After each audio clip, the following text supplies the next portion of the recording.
Singh ji.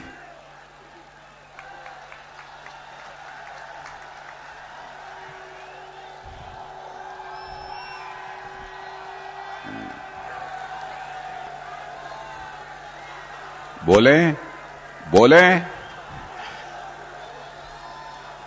Bharatiya Janata party Uttar Pradesh के अध्यक्ष doctor Laxmikant जी वाजपेयी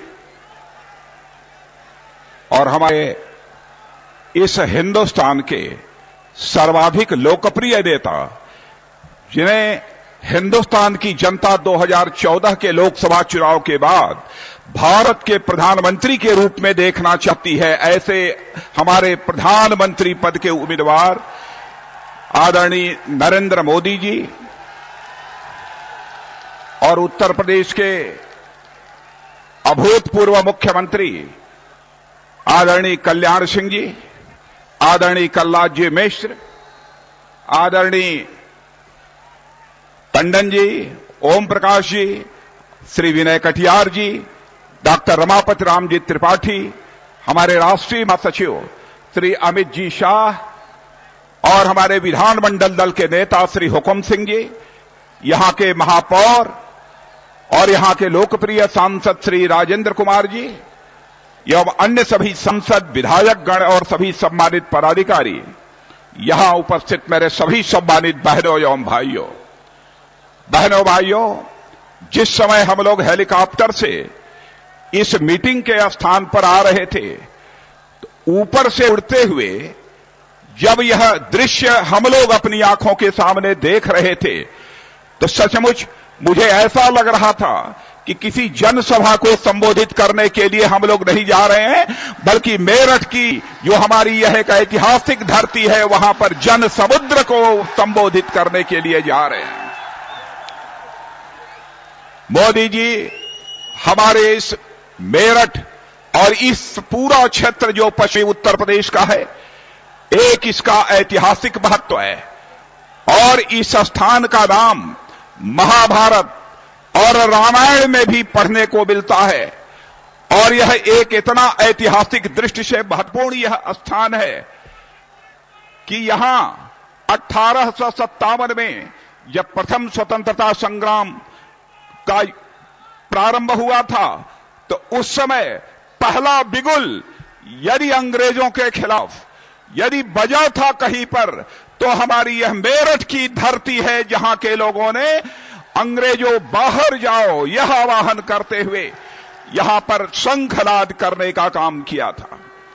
यह एक ऐतिहासिक धरती है और यही मेरठ और अगल बगल के क्षेत्र की जनता ने अंग्रेजों से कहा था कि तुम दिल्ली छोड़ो, और आज जैसा दृश्य मैं अपनी आंखों के सामने देख रहा हूं, देखने के बाद सहज रूप से मैं इस नतीजे पर पहुंच रहा हूं, शायद हमारे इस पश्चिमी उत्तर प्रदेश की जनता ने यह अपना मन बना लिया है कि विगत 10 वर्षों से कांग्रेस नेतृत्व की यूपीए सरकार ने जैसा यहां पर शासन किया है, तो अब यह जनता संदेश देना चाहती है कि ऐ कांग्रेस की सरकार वालों, अब तुम दिल्ली छोड़ो और भारतीय जनता पार्टी के लिए जगह खाली करो।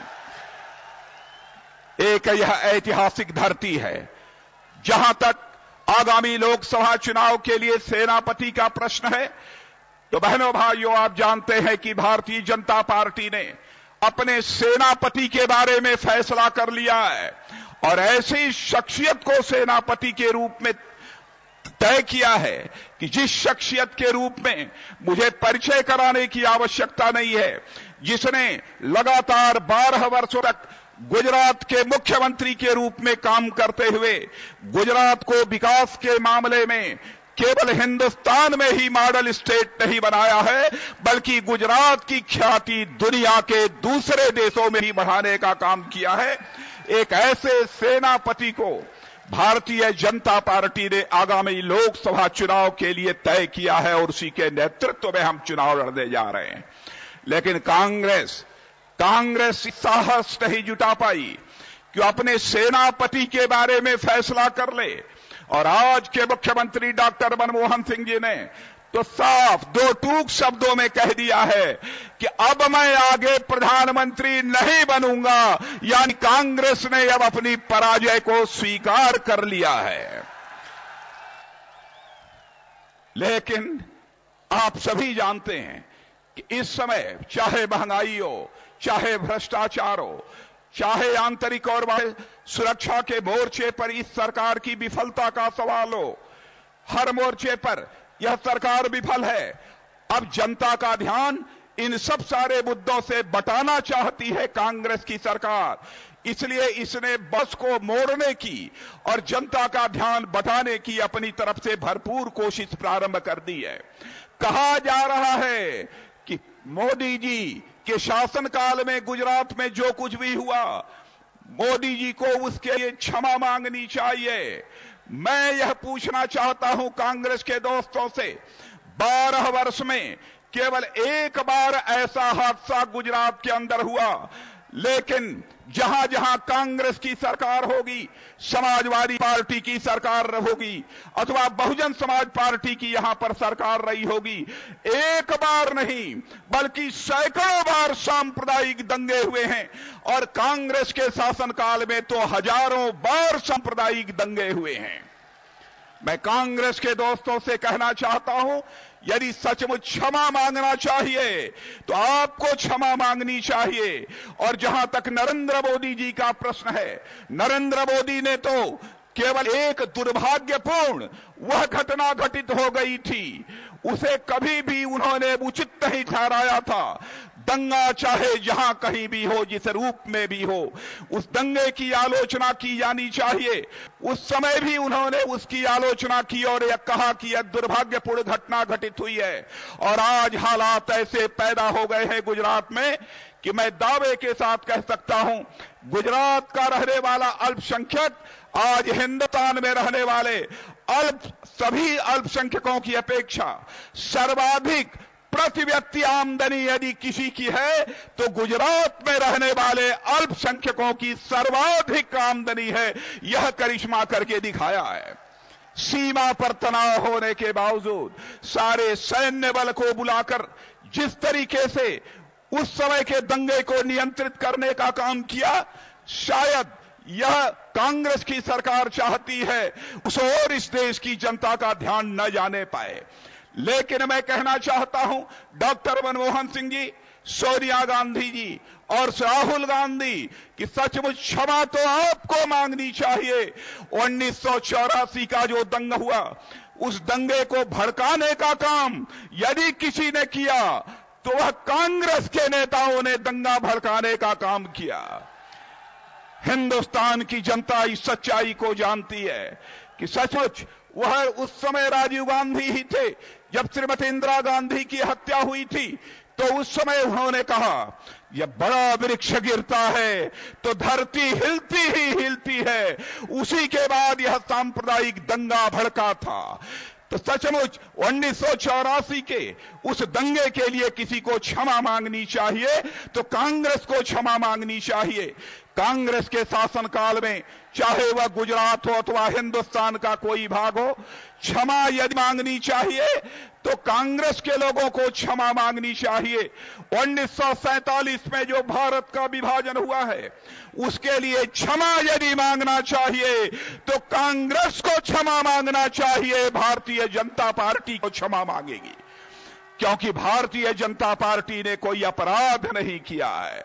हमने इस हिंदुस्तान में रहने वाला कोई भी व्यक्ति, चाहे किसी भी जाति, पंथ, मजहब अथवा धर्म की मां की कोख से क्यों न पैदा हुआ हो, सबको समान नजरिए से हमने देखा है। हम यह मानकर चलते हैं कि जब तक समाज का कोई भी तबका कमजोर रह जाएगा, गरीब रह जाएगा, तब तक हम जैसा भारत बनाना चाहते हैं, शक्तिशाली भारत, स्वावलंबी भारत, ऐसा भारत बनाने का हमारा स्वप्न कभी साकार नहीं हो सकता है। हम ऐसा मानकर चलते हैं। लेकिन विडंबना है कि यहां की समाजवादी पार्टी और बहुजन समाज पार्टी, यह दोनों दिल्ली में कांग्रेस की सरकार को समर्थन दे रहे हैं और उस कांग्रेस की सरकार को समर्थन दे रहे हैं कि जब से वह सरकार आई है तब से महंगाई बढ़ने का सिलसिला निरंतर जारी है, भ्रष्टाचार चरम सीमा पर पहुंच गया है। और मेरे बहनों भाइयों, जल थल नभ तीनों में भ्रष्टाचार के एक नए कीर्तिमान स्थापित करने का काम यदि स्वतंत्र भारत के इतिहास में किसी ने किया है तो यह कांग्रेस की सरकार ने किया है। और ऐसी कांग्रेस की सरकार को समर्थन देने का काम यह समाजवादी पार्टी और बहुजन समाज पार्टी, यह दोनों राजनीतिक पार्टियां कर रही हैं। उत्तर प्रदेश में समाजवादी पार्टी की सरकार के बने हुए 2 वर्षों का समय गुजर गया है। आप सभी जानते हैं कैसी है कानून और व्यवस्था की हालत उत्तर प्रदेश में। गुंडे और बदमाशों के हौसले बुलंद हो गए हैं। महिलाओं की, बेटियों की इज्जत और आबरू सुरक्षित नहीं है। ऐसे हालात इस समाजवादी पार्टी ने पैदा किए हैं। बराबर हिंदू मुसलमान इनके बीच तफरका पैदा करके, इनके बीच दूरी पैदा करके इन्होंने सरकार बनाने की कोशिश की है। इन्हें उत्तर प्रदेश बनाने की चिंता कभी नहीं रही है, केवल सरकार बनाने की चिंता रही है। भ्रष्टाचार का बोलबाला कैसा इस उत्तर प्रदेश में है। छोटे से काम के लिए भी किसी कार्यालय में चले जाइए, मैं समझता हूं बिना पैसा दिए आपकी फाइल किसी भी सूरत में आगे नहीं बढ़ सकती है। ऐसे हालात इन्होंने यहां पैदा कर दिए। मुजफ्फरनगर में भी जो कुछ भी हुआ है, बहनों भाइयों, हमारे क्षेत्र की जनता, मुजफ्फरनगर की जनता, मेरठ की जनता अब उसके लिए जिम्मेदार नहीं है। मैं पुलिस के अधिकारियों को भी इसके लिए जिम्मेदार नहीं मानता हूं। सचमुच मुजफ्फरनगर में जो भी सांप्रदायिक दंगा हुआ है उसके लिए यदि सचमुच जिम्मेदार है कोई, तो समाजवादी पार्टी की सरकार जिम्मेदार है। इसे दंडित किया जाना चाहिए। इस सांप्रदायिक दंगों में जो पीड़ित हैं उनको भी मदद धर्म और मजहब के आधार पर दिया जा रहा है। ऐसे समाज का यह समाजवादी पार्टी की सरकार निर्माण करना चाहती है। वादे इस तो समाजवादी पार्टी की सरकार ने बहुत किए थे। आप सब सारे नौजवान बड़ी संख्या में यहां पर मौजूद हो, मैं आपसे पूछना चाहता हूं, यह उस समय मुलायम सिंह जी ने वादा किया था सरकार बन जाएगी, सारे नौजवानों को लैपटॉप मुहैया कराया जाएगा। लैपटॉप मिल गया है या नहीं मिला है, मैं नौजवानों से पूछना चाहता। नहीं मिला है। एक भी अपने वादे को इन्होंने पूरा नहीं किया है। यह किसानों की धरती है, किसानों की धरती है। यदि मैं किसानों का नाम लेता हूं और इस क्षेत्र की किसी धरती पर खड़े होकर सभा को संबोधित करने के लिए मैं खड़ा होता हूं, तो हमें 2 ऐसे बड़े नेताओं की याद स्वाभाविक रूप से आ जाती है। एक चौधरी चरण सिंह जी की याद आ जाती है और साथ ही साथ महेंद्र सिंह टिकैत की याद आती है। बहनों भाइयों, सचमुच किसानों के सवाल को लेकर जंग करने का काम यदि किसी ने किया स्वतंत्र भारत में, तो सर्वाधिक यदि किया है तो चौधरी चरण सिंह और स्वर्गीय महेंद्र सिंह टिकैत ने किया है। उनके प्रति भी मैं हार्दिक श्रद्धांजलि अर्पित करना चाहता हूं, अपनी तरफ से भी और भारतीय जनता पार्टी की तरफ से भी। बड़ी संख्या में यहां पर किसान मौजूद हैं। मैं किसान भाइयों आपसे पूछना चाहता हूं, क्या गन्ने की कीमत का आपका भुगतान हो गया है कि नहीं हो गया है? नहीं हुआ है। मोदी जी लगभग 2,500 करोड़ रुपया वर्षों से गन्ना किसानों का बकाया पड़ा हुआ है, लेकिन यह समाजवादी पार्टी की सरकार को इसके भुगतान की चिंता नहीं है। इन्हें केवल वोट की चिंता सता रही है। ऐसे हालात पैदा यहां पर हो गए हैं। बिजली मिल रही है कि नहीं? कहा था 24 घंटे की बिजली मिलेगी। बिजली मिल रही है कि नहीं मिल रही है? नहीं मिल रही है। ये हालात हो गए हैं। और मोदी जी, यह क्षेत्र की जनता इस बात की साक्षी है कि यहां के मुख्यमंत्री रहते हुए मैंने शाम को यहां पर बिजली मुहैया कराने का काम किया था, ताकि हमारा थका हारा कोई किसान और मजदूर यदि शाम को अपने घरों में पहुंचे तो कम से कम चमचमाती हुई बिजली की रोशनी में अपने घरवाली का चेहरा तो देख सके और घरवाली घरवाले का चेहरा देख सके। लेकिन इस सुख से भी समाजवादी पार्टी की सरकार ने उत्तर प्रदेश की जनता को पूरी तरह से वंचित कर दिया है। लेकिन मेरे किसान भाइयों, आपको विश्वास दिलाकर जाना चाहता हूं, जिस दिन मोदी जी भारतीय जनता पार्टी की को बहुमत दे देंगे आप, और जिस दिन मोदी जी भारत के प्रधानमंत्री बन जाएंगे, किसानों के लिए हम मुकम्मल व्यवस्था करेंगे। क्यों व्यवस्था करेंगे? क्योंकि हम जानते हैं कि जब तक हिंदुस्तान का किसान खुशहाल नहीं होगा, तब तक हमारा यह हिंदुस्तान खुशहाल नहीं हो सकता है। इस देश का सबसे बड़ा उत्पादक, इस देश का सबसे बड़ा उपभोक्ता, इस देश का सबसे बड़ा ग्राहक यदि कोई है तो इस हिंदुस्तान का किसान है। जब हिंदुस्तान के किसान की जेब में पैसा होगा, तभी व्यापारी का व्यापार चलेगा, डॉक्टर की डॉक्टरी चलेगी, मास्टर की मास्टरी चलेगी, वकील की वकालत चलेगी, और सारा हिंदुस्तान अपने आप चलने लगेगा। इसीलिए हम लोगों ने फैसला किया है कि सरकार आने के बाद हम एक ऐसी योजना लागू करेंगे बहनों भाइयों, ताकि आपकी खेत की बुआई के पहले आपके खेत की आमदनी तय कर दी जाए। यह काम यदि कोई करेगी तो भारतीय जनता पार्टी की सरकार करेगी। जाकर जहां जहां भी भारतीय जनता पार्टी की सरकारें हैं, देख लीजिए, 1% 0% ब्याज दर पर खेती बाड़ी के कामकाज के लिए कर्ज मुहैया कराने का काम इस हिंदुस्तान के इतिहास में पहली बार किन्हीं सरकारों ने किया है। तो भारतीय जनता पार्टी की सरकारें कर रही हैं और कोई दूसरी सरकार नहीं कर रही है। बहनों भाइयों, किन किन चीजों की मैं यहां पर चर्चा करूं? जहां तक आंतरिक और बाह्य सुरक्षा का सवाल है, हमारे कुछ सैनिक अधिकारी, पूर्व सैनिक अधिकारी यहां पर बैठे हुए हैं।